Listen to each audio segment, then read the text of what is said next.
Maybe they thought it would be a good idea so they wouldn't go off screen like, say, you did in Sonic 2. I think actually Sonic and Tails should have been like that in, like, Sonic 2 and 3, just because it would have kept them together better. Didn't they take out Sonic and Tails, or was that just a hack, or was that... Yeah, there actually was, like, some leftover sprites of Sonic in Sonic, or Knuckles 32X.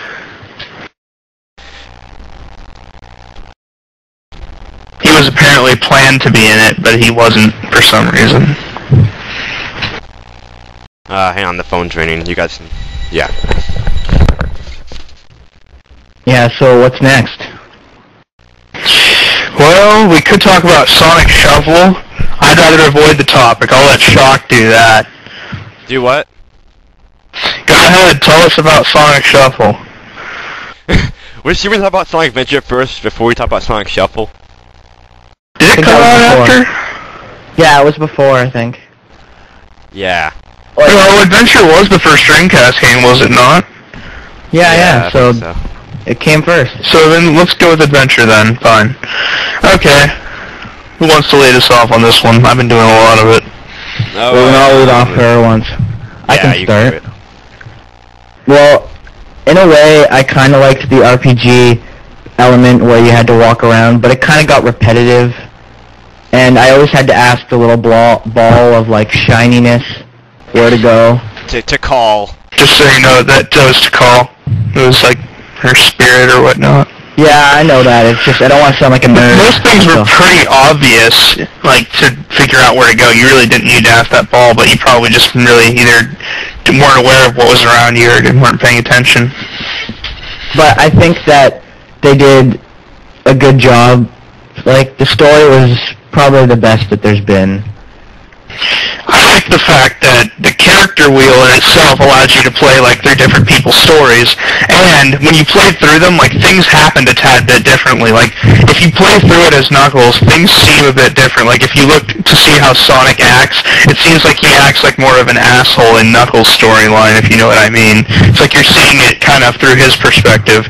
But if you look at it through, like, Sonic's storyline, he always seems really cool, because it's himself. Yeah, I liked how it crossed over in the stories, like how you'd play through Sonic first, and then you'd go to someone else's story, and you'd be like, hey, I remember playing through that through Sonic. You'd see things how Tails sees it. He has to keep up with Sonic, so you end up getting in races with him through every level, which I thought was pretty cool.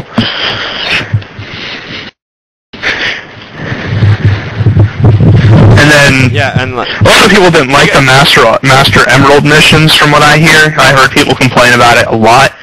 I kind of enjoyed getting the emeralds. I liked Adventure 1's emerald collecting system better than Adventure 2's. It was easier to get them. But I think that they probably could have found an alternate thing to do, but the emerald thing wasn't that bad. Well, I think that what they were trying to do is make the game more for everyone, especially with that big fishing thing, which I don't think most Sonic fans liked, and I didn't like it. Yeah, well, I don't think anybody really enjoyed that, because not only was it badly done, but it was boring as hell. Yeah, but I think they're just trying to make the game for everyone. For me. Yeah. Like, I was Amy's missions were actually surprisingly pretty good. Like, I didn't hate the hell out of her missions like I was expecting to when I first played it. Amy's? Yeah. Yeah, you are being, like, chased by a giant robot, but he's really not that threatening, seeing how you can just beat the shit out of him and then run. Yeah. E102 was pretty cool, too. Yeah, E102 is basically, like, what Tails missions turned into in Adventure 2. Oh, yeah. I like the storyline, though, to Adventure 1 as well. I mean, it was actually pretty good for being a Sonic storyline. Like, I actually didn't think it would be that good. Like, when the egg carrier fell down, I thought it was just going to end. Like, I didn't think there was going to be anything after that, but when he falls down, finds, like, the whole temple thingy, I was just like, this is still going? We're not done yet? Yeah. Yeah. And the fact that once you finally beat it with all the characters, you unlock the final storyline, you get to do your final boss fight. And I will say, that boss fight is quite satisfying. Yeah, it makes you feel like you've done something. You're like, I did all that work, and I actually Chaos, like, your first few times, he probably will rape you. He's pretty hard, like, if you don't know how to avoid his attacks. Yeah. Because you're basically sitting on a time limit on how many rings you got. Yeah, but the second part was what really got me. Yeah, because he gets a hell of a lot harder. You just gotta get good at dodging his, stuff.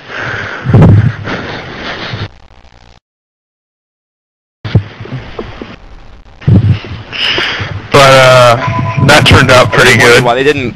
Why it wasn't really be a game where you can play as Tails like you could in Sonic Adventure 1.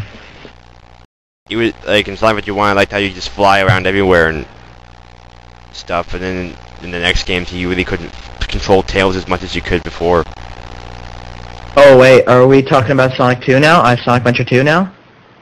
No, I'm just talking about how in Sonic Adventure 1 that you could record as we could play it as Tails a lot better than he was in the games right now.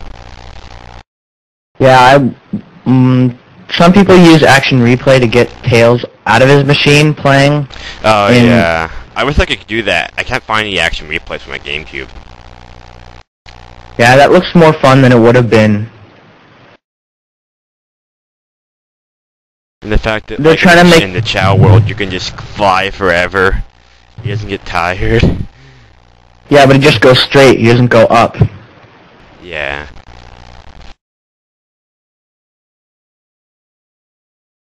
Well, should we just wait for CG to come back?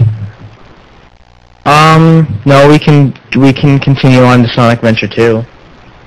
No, Sonic Shuffle. He wanted me to do Sonic Shuffle. Alright. I don't know what the crap it was. I just saw it and I was like, this is kind of like Mario Party. This looks interesting. And the storyline's weird. It's like Sonic's asleep. I like how... And like, it's like, hey, we're in Dream World now. And it's Lumina. Like, what? We need to make one thing before we continue on with that, I meant to mention back in Adventure before I had to get, like, gone, you know, was Crush 40. Holy shit. Who that back then did not love Crush 40 just in the Sonic games? Yeah. I felt cool listening to them. Like, some of their stuff was a tad bit corny, like, you know, Escape from the City and shit. I still fucking love that song. They shoot it very well. Yeah, like, the songs actually felt like they were, you know, made for the game, because they were, but still.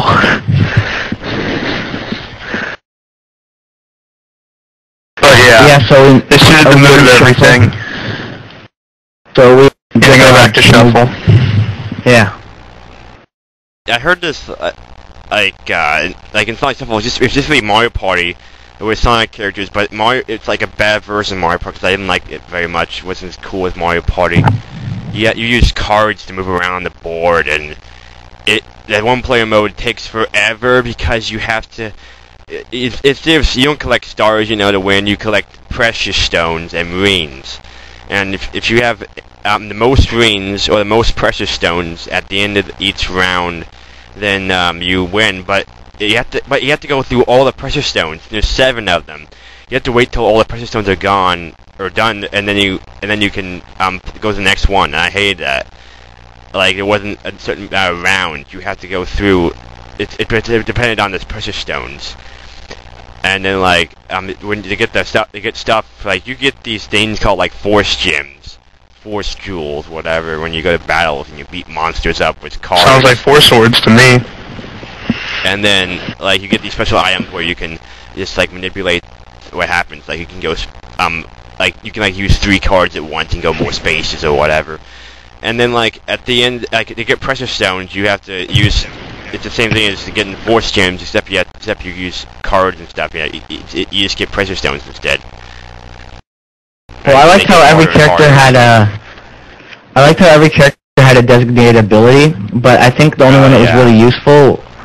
I think the only one that was really different and useful was Sonic's. Why? Could you just like spin ball around the whole place?